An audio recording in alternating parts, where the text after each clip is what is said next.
Nós tivemos, durante essa semana, mais precisamente, a partir da terça-feira, desencadeamento da movimentação de 22 presos líderes do PCC, a maior facção criminosa do Brasil, possivelmente uma das maiores do mundo, para presídios federais. Um novo prenúncio, senhor presidente, e a população, de que pode começar a ter um arremedo de justiça no nosso país. Muito embora tardio, em 2006 eu estava na ativa da Polícia Militar e no espaço de 8 de maio a 20 de maio, os chamados ataques do PCC, 43 agentes públicos, policiais, agentes penitenciários, guardas municipais foram executados em São Paulo pelo PCC. E o que se desencadeou depois foi mais omissão, prostração do governo do Estado, conivente, omisso, com o governo federal fazendo de conta que não estava acontecendo nada. E a facção foi crescendo ao ponto que, em apurações do Ministério Público e da Polícia, temos hoje 10 mil batizados do PCC no estado de São Paulo, 10 mil, e 30 mil no Brasil, senador Alessandro Vieira. Essa barbaridade, essa omissão, tem que ter um basta. Desde 10 de outubro estava a tropa da Rota do Choque da Polícia Militar, 200 homens guarnecendo o entorno do presídio da Penitenciária 2 de Presidente Venceslau, porque foi desbaratado um plano em que se utilizaria mais de 100 milhões de reais de recursos, com 2 aeronaves, metralhadoras .50, criminosos da Farc, nigerianos, iranianos, contratados pela facção para fazerem o resgate do Marcola e dessas lideranças. A luta do Ministério Público, através do promotor Lincoln Gaquia, a determinação do juiz das execuções criminais, Dr. Paulo Sorce, o esforço da polícia, e naquele momento ainda se arrastou com a barriga, porque nós estávamos indo para o segundo turno de eleições, e uma omissão deliberada, meu presidente, onde deixa para lá, não vamos mexer com isso agora, não movimenta os presos. Autoridades públicas ameaçadas de morte continuam sendo ameaçadas.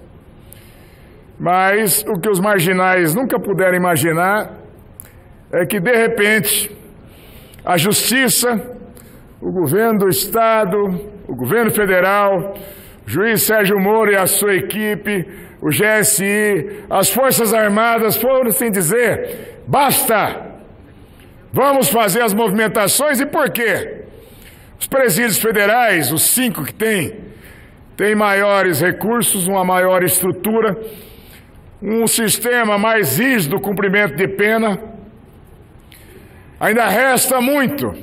Precisamos da força da OAB, para que a OAB comece a fazer a depuração interna, porque a defesa do criminoso, a defesa daquele que é acusado, o contraditório, ele tem que existir, nós temos que ter uma advocacia ferrenha, fazendo a defesa, mas não pode o advogado se tornar um partícipe, um coautor ou um pombo correio de criminosos. Então, eu deixo aqui as minhas considerações, cumprimentando o Estado brasileiro e dizendo, essa casa tem que avançar, nós temos que legislar. Se vem um pacote agora, pacote do Moro, pacote do governo Bolsonaro, não vamos fulanizar, temos que ter medidas mais rígidas para o cumprimento de pena. Nós temos que ter maior pena para aqueles que estão participando, atuando nas facções criminosas, nós temos que ter o perdimento de bens, nós temos que tomar atitudes. E a atitude está aqui na modificação da lei. Se nós não queremos o ativismo judicial, se nós queremos até fazer uma CPI, da Lava Togas, e parabéns pela iniciativa, senador Alessandro Vieira.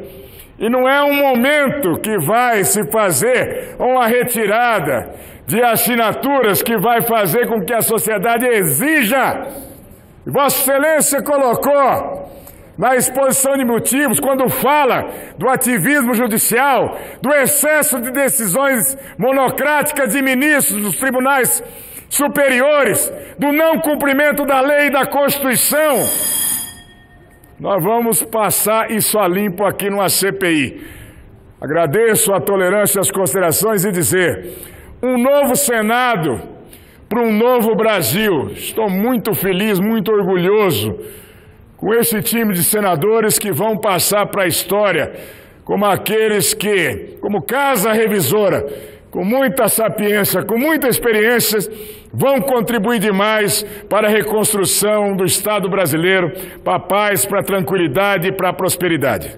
Começo, presidente, agradecendo o apoio. Vamos tratar sobre o assunto da CPI, das Cortes Superiores do Poder Judiciário. E o primeiro ponto é agradecer o apoio que recebi, inclusive aqui, cito o próprio presidente como um dos subscritores, o que muito me honra. O apoio da sociedade, a manifestação das pessoas nas ruas, a compreensão de que é necessário abrir a chamada caixa preta do judiciário, porque ninguém numa república democrática pode se colocar acima da lei, mesmo quem tem a atribuição de julgá-la. Esses apoios fortalecem a compreensão de que este é o momento de fazer essa discussão, mas é preciso tratar também e orientar as pessoas, informar as pessoas do andamento daquilo que estamos fazendo aqui no Senado Federal. As etapas previstas que cabiam a esse senador subscritor e aos outros 26 colegas foram cumpridas, assinaturas colhidas, requerimento apresentado, assinaturas conferidas. Após esse momento, ocorreu o pedido, a retirada de pedido de assinatura por parte de 3 senadores da República, o que é um exercício do direito desses parlamentares, exercício que eles têm, momento que eles têm para fazer a retirada, essa mudança de ideia até o momento da publicação. O presidente Davi, amigo nosso e eleito com nosso apoio, nosso voto, no nosso entender mal orientado pela Secretaria-Geral da Mesa, determinou o arquivamento do requerimento de CPI, por insuficiência no número de assinaturas. Ocorre que, presidente, o nosso regimento interno é absolutamente cristalino quando no artigo 244 determina que nos casos de proposição dependente do número mínimo de subscritores, como é o caso de um pedido de CPI, se com a retirada das assinaturas esse limite não for alcançado, o presidente a devolverá ao primeiro signatário, dando conhecimento do fato ao plenário. Então, este é o procedimento correto. Já solicitamos que o presidente Davi faça a revisão do seu despacho, faça o desarquivamento, devolva o requerimento ao nosso gabinete, para que a gente possa fazer a retomada do processo de coleta de assinaturas. É uma demanda da sociedade, é uma demanda de parte expressiva desse Senado e nós precisamos avançar. Mas eu aproveito o espaço, presidente, para tratar já das grandes críticas que foram apresentadas ao requerimento. E a gente pode dividir elas rapidamente em duas temáticas. Uma delas de ordem política, pseudo-pragmática. Pretensiosamente se quer criar uma fila de prioridades no Brasil. E toda vez que falam, lembrando, o senador Dário Berger agora falava do quanto tempo nós temos desigualdade no Brasil, eu só me lembro de uma expressão, e eu certamente não deveria ter idade para lembrar, mas lembro da importância que ela tem, que era do Delfim Neto, aquela teoria de esperar o bolo crescer para depois repartir. Até hoje ninguém repartiu nada e falta bolo para muita gente. O bolo de hoje é a Previdência. Vamos resolver a Previdência primeiro e paralisamos o país, não tratamos de combate à violência, como o Major Olímpio lembrou a importância que tem, não tratamos de reforma tributária, não tratamos de nenhum outro assunto. Para o país, para o parlamento, mais de 500 parlamentares não têm capacidade de tratar de mais um tema. Esse é um falso pragmatismo. E a sociedade já está suficientemente esclarecida para saber que isso não cola. Outros pontos que foram levantados são de ordem técnico-jurídica. E aí o cidadão comum é muito difícil, e alguns colegas adentrar na seara técnica, é natural. Primeiro ponto que se questiona, pode acontecer uma CPI do Judiciário que analise atos ligados ao Judiciário? A história já nos mostra, em 1999 tivemos uma CPI do Judiciário neste mesmo Senado Federal, neste mesmo plenário, e que resultou em excelentes frutos, aquelas investigações ligadas ao TRT de São Paulo, inclusive com cassação, prisão, de um parlamentar ocupante de cadeira aqui nesse próprio Senado. Então, a história mostra que é possível fazer CPI aqui tratando de assuntos ligados ao Poder Judiciário. O que não cabe fazer? É uma comissão parlamentar de inquérito que tenta invadir atribuições do Poder Judiciário. Então, uma CPI não pode ser uma casa revisora de decisões judiciais. Nós não podemos questionar méritos de decisões judiciais. Mas nós podemos questionar, sim, a operacionalização das Cortes Superiores, que é flagrantemente inadequada, ineficiente e desigual. Nós temos velocidade de tramitação absolutamente diversa, a depender do interessado, a depender do escritório de advocacia que tenha mais ou habilidade ou acesso, e isso é flagrantemente demonstrado, são dados estatísticos. Então, podemos fazer uma CPI, já foi feita uma CPI, e quem atacou essa análise, quem fez essa análise num voto importante foi o ministro Celso de Mello, do próprio Supremo Tribunal Federal, quando reconheceu a evidência de que o Senado tem sim condições de fazer uma CPI que verse, que trate de assuntos que têm ligação com o Poder Judiciário. E ao fazer isso, o ministro Celso de Mello, decano do Supremo Tribunal Federal, apontou duas situações muito claras. Primeiro, a ressalva de que não se pode invadir o mérito de decisões judiciais, porque esta é uma seara exclusiva do Poder Judiciário, atribuída na repartição de poderes pela nossa Constituição da República. Mas nós podemos tranquilamente tratar de questões orçamentárias e, no caso específico do requerimento que tratamos, de questões operacionais. O que justifica, sob o ponto de vista operacional, de distribuição, de tramitação, que possa ter uma diferença de décadas de andamento entre pedidos de natureza muito similar. Que você possa ter determinados ministros de cortes superiores com estoque de processos à casa dos milhares e que tramitam em velocidade de relâmpago, com horas, às vezes minutos, pedidos de determinadas partes. Então, isso é absolutamente tranquilo, o próprio Supremo já tratou disso e não há dúvida. Um outro ponto que o ministro Celso de Mello ressalta é que a este Senado da República cabe processar, julgar e processar os ministros, inclusive da Suprema Corte, em caso daquilo que se chama comumente de crime de responsabilidade, que não é crime, na verdade é uma infração político-administrativa, mas tem esse nome. E é evidente que os fatos elencados, determinadamente elencados no requerimento, podem no futuro vir a figurar casos prescritos e identificados na nossa lei, que versa sobre crime de responsabilidade por parte de ministros e cortes superiores, particularmente a questão da desídia, porque é difícil encontrar outro nome para essa diferenciação de tempo de tramitação. Então, a parte do questionamento que faz referência à possibilidade ou não de uma CPI, acredito que fica suficientemente tratada. Em seguida, nós vamos encaminhar memoriais nesse sentido para todos os 81 senadores, para que possam ter esse subsídio, possam ter essa informação. Um segundo ponto de ataque, senhor presidente, foi a questão do fato determinado.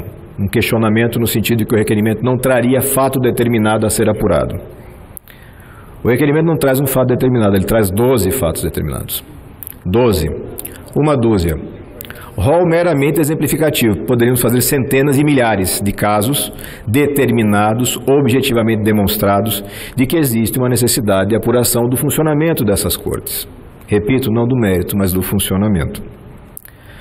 Nós dividimos esses fatos determinados em 4 grupos, que foram devidamente elencados e ação de conhecimento.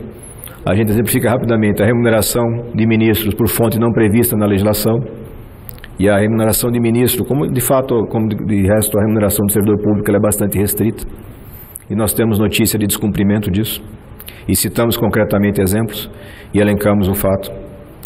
Como já disse várias vezes, o abuso de estratégias processuais como o pedido de vista para retardar ou para impedir a prestação jurisdicional, e aí elencamos alguns exemplos, o mais notório deles, o abuso que foi perpetrado para a manutenção do auxílio moradia. Não discuto o mérito, repito novamente, farei isso dezenas de vezes se for necessário para que as pessoas assimilem. O mérito da decisão judiciária não pode ser questionado. Então, se o Supremo definir que pode dar auxílio, pode dar 2 auxílios, pode dar 10 auxílios, está dentro da esfera do poder deles. Reter o julgamento e fazer dessa retenção moeda de troca na negociação salarial, não. Isso não é atribuição de poder nenhum. Legislativo, executivo, judiciário, ninguém tem esse poder. Então caminhamos com muita tranquilidade nesse sentido. A diferença de velocidade de tramitação de processos similares, nós já mostramos. A mudança de entendimento no mesmo processo, por vezes, pelo mesmo ministro. Isso tudo está elencado, como disse, são 12 fatos, vocês vão receber detalhadamente, da mesma forma como a imprensa, a sociedade vai, para aclarar mais para quem teve uma dificuldade de entendimento com a primeira versão. Mas eu sempre, senhor presidente, Eduardo, Dário, amigos senadores e senadoras, a grande questão é o mérito. A grande questão é o mérito de uma CPI dessa natureza. E não se viu, mesmo nas manifestações em off, absolutamente nenhum questionamento com relação ao mérito da CPI. É absolutamente inadiável a necessidade de se investigar e se investigar profundamente o funcionamento das Cortes Superiores para que se possa apresentar soluções para esse funcionamento.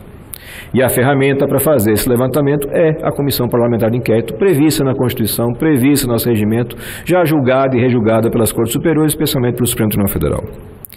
É importante a gente fazer essa observação com relação ao mérito, porque nós precisamos manter uma conexão com o sentimento do cidadão. E aí eu retomo a fala do eminente senador Paulo Paim e faço a conexão dela com a fala do senador Dário Berger. É o momento da verdade. E é inadiável que a gente enfrente a verdade no nosso país. Pode ser desagradável para alguns, pode ser desconfortável para outros tantos, mas é necessário. Tão necessário se faz que essa casa sabe perfeitamente o tamanho da pressão a que foi submetida por ministros de Cortes Superiores. Eu faço aqui, senhor presidente, colega Soraya, o registro que 10 minutos após o protocolo do pedido de CPI, eu recebi no meu gabinete a assessoria parlamentar do STF. E ela não me pedia o conteúdo do requerimento, ela me pedia a lista dos senadores subscritores. 10 minutos depois. As notícias dos telefonemas, das ligações, das notinhas, todos nós acompanhamos. É importante, senador em primeiro mandato, na realidade senador quase que em primeira semana, registrar que essa casa não pode e não deve se acovardar diante de ameaças de qualquer natureza. Eu tenho a mais absoluta certeza que os senadores e senadoras da República não se diminuem, não se rebaixam a ameaças de qualquer natureza. Eu, particularmente, pessoalmente, registro com a mais absoluta clareza que não me amedronto e não restringe a minha atuação, que é garantida pela legislação e principalmente pelo voto dos sergipanos, a qualquer tipo de interesse que não seja interesse público efetivamente demonstrado.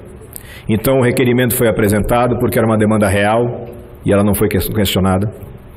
Ele foi indevidamente arquivado, já protocolamos o pedido de desarquivamento.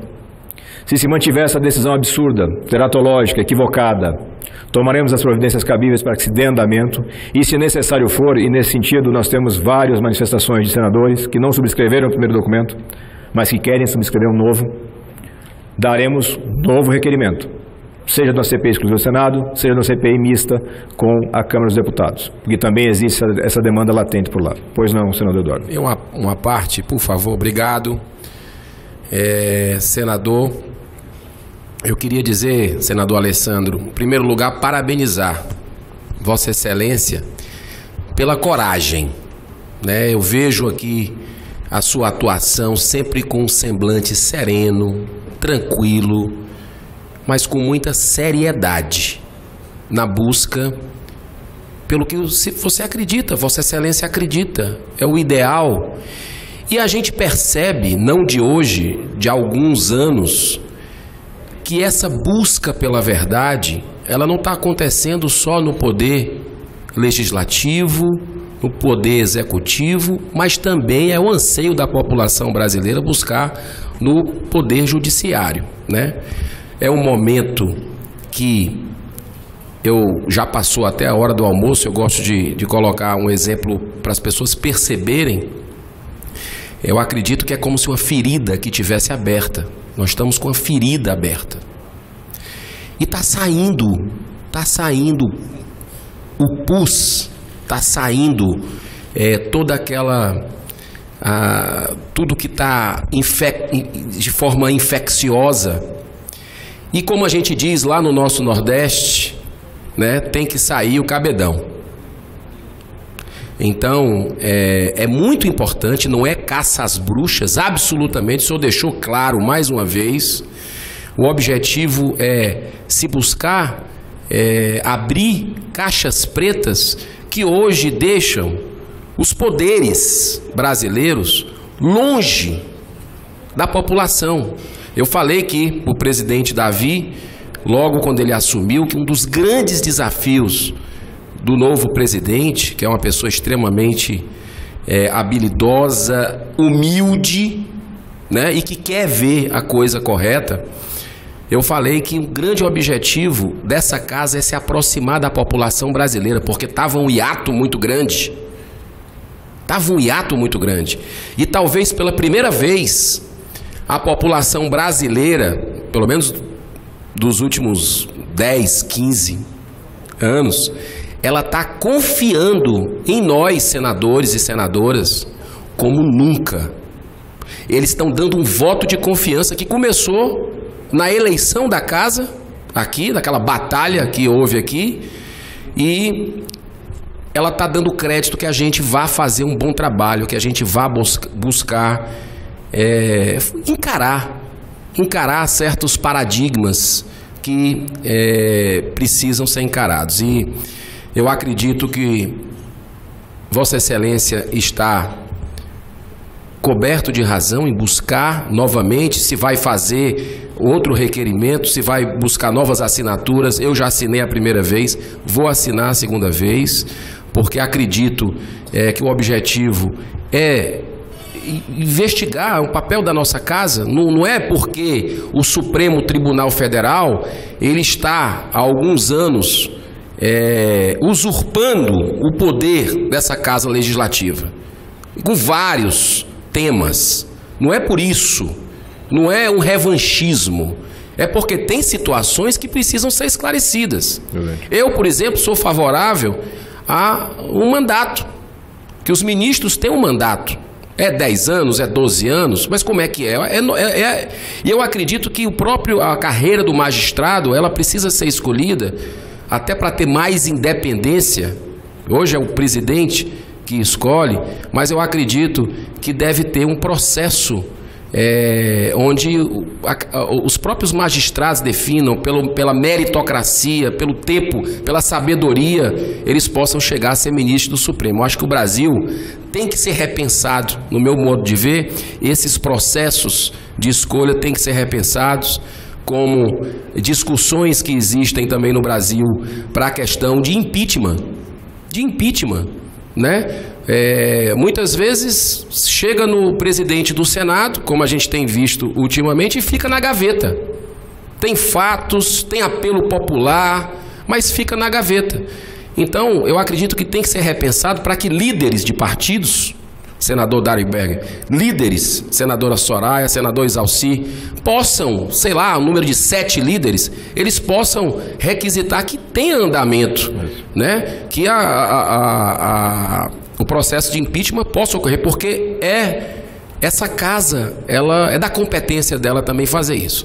Então, eu queria dar os parabéns pela sua coragem, né, dizer que o senhor me inspira, Vossa Excelência me inspira com esse trabalho, com essa CPI, e nós acreditamos que a coisa, tenho muita esperança que vai andar e que nós vamos conseguir fazer esse trabalho com tranquilidade, com muito equilíbrio, né, mas para buscar esse anseio, que é um anseio não apenas da casa, mas do povo brasileiro que nos escolheu para estar aqui nesse momento tão importante da nação. Obrigado, senador Eduardo Girão. É efetivamente isso. É dar seguimento àquilo que se comprometeu em termos de mudança, em termos de renovação. As mudanças nem sempre são sem dor, né? Algumas evoluções têm etapas mais duras, mas essas etapas precisam ser enfrentadas. Não dá mais para se tolerar no Brasil democrático, que nós todos desejamos, autoridades que se coloquem acima do bem e do mal, autoridades se coloquem como absolutamente inatingíveis pela lei e por qualquer órgão fiscalizador. Como disse e citei, o próprio Supremo Tribunal Federal já reconheceu a possibilidade de que a CPI aconteça, estabeleceu limites, esses limites estão sendo seguidos, e é preciso que dê andamento com respeito, com equilíbrio, com eficiência, mas principalmente com a certeza de que o Brasil precisa avançar. Chega desse Brasil das impunidades e das mega autoridades que se escondem.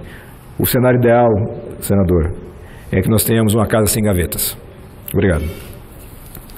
Senador, gostaria de fazer uma parte para parabenizar Vossa Excelência pela coragem, pelo que enfrentou nesses últimos dias. Com certeza não deve estar sendo fácil. Mas eu acho que a população também precisa saber, e a gente precisa lembrar que não é uma questão de demonizar o Poder Judiciário. Né? Então, às vezes, levam essa imagem e não é isso. Como nós não podemos demonizar a classe política, o Poder Legislativo. Eu sou advogada, trabalhei por muitos anos dentro do Tribunal de Justiça do Mato Grosso do Sul. Nós sabemos que há profissionais de todas as vertentes, né? Mas há muita gente séria, muitos juízes, muitos desembargadores, muitos ministros, gente séria. Como há políticos sérios, que eu lá fora jamais imaginei o que nós vimos aqui, nós novos, eu não imaginei ver tão descaradamente, mas eu também não imaginava que certos políticos já antigos iriam me impressionar pela forma com que agiram, pela lisura. Então, me impressionei dos dois lados. Quero aproveitar para citar alguns nomes do Poder Judiciário do Mato Grosso do Sul, que muito eu honro e confio. Wilson Bertelli, desembargador do TJMS, Dr. Alexandre Corrêa Leite, juiz de direito, Dr. João Maria Loz, desembargador, e em nome deles parabenizar e lembrar e exaltar os bons. Então não é essa caça às bruxas, porém nós temos fatos determinados, né, pontuais, que precisam ser esclarecidos. Então, se estão todos dentro de uma casa só, nós não sabemos, mas nós vamos apurar, ninguém está condenando aqui. Nosso trabalho é apurar. Se ninguém deve, ninguém tem que temer. Como, na verdade, também o que sofrem os parlamentares, eles estão tem muitos aqui com medo do Poder Judiciário. Mas o Poder Judiciário não tem medo dos parlamentares? Porque é muito fácil não entrar um impeachment, é uma decisão monocrática. Então nós temos que mexer isso mesmo, senador. E nós não podemos aceitar, e isso nós vamos mexer nisso sim, né? Até em homenagem ao senador Magno Malta aqui, que até nos orientou bastante nesse sentido, que havia uma meta de fazer isso. Então nós vamos só fazer a nossa parte, cada um fazendo a sua. Então, nesse sentido, conte comigo, tá? Para que a gente exalte os bons, mas infelizmente não temos bons em todas, né, em todas as profissões. Muito complicado isso, tocar nesses assuntos. Por isso que a gente fica, né? Justamente até por isso, porque depois as pessoas começam a ser perseguidas. Então é isso que nós temos que mostrar para a população, escancarar essas coisas, abrir as portas e dizer o que atrapalha, o que não atrapalha, se houve ameaça, se não houve, né? Então, parabéns mais uma vez e conte comigo. Obrigado, senadora. E é literalmente como a senhora colocou. Não existe caça às bruxas, não existe um interesse de desvalorizar ou diminuir qualquer poder, seja o executivo, seja o judiciário, mas todos eles estão submetidos à fiscalização. Todos nós estamos submetidos. É assim que funciona a democracia de verdade. E se existem pessoas que não estão adaptadas a ela, elas têm que pagar a sanção. Isso é natural. Acredito que nós vamos ter em breve respostas da mesa diretora no sentido do andamento que vai ser necessário, mas reforço. Estaremos nessa trincheira enfrentando essa luta porque a gente tem a compreensão de que ela é indispensável, ela é inadiável. Os argumentos de força não vão ser aceitos. Os argumentos, do ponto de vista de um pragmatismo político, também não serão. Porque a sociedade não quer esperar e a Senado não precisa esperar. Nós temos toda a capacidade de fazer mais de uma coisa ao mesmo tempo, senão não teríamos condições de merecer o título de senadores da República. Essa formatação não cabe mais. Vivemos num momento de uma sociedade mais rápida, que cobra providências mais rápidas, e assim vamos prosseguir. Então, muito obrigado, senhores senadores. Uma boa semana para todos.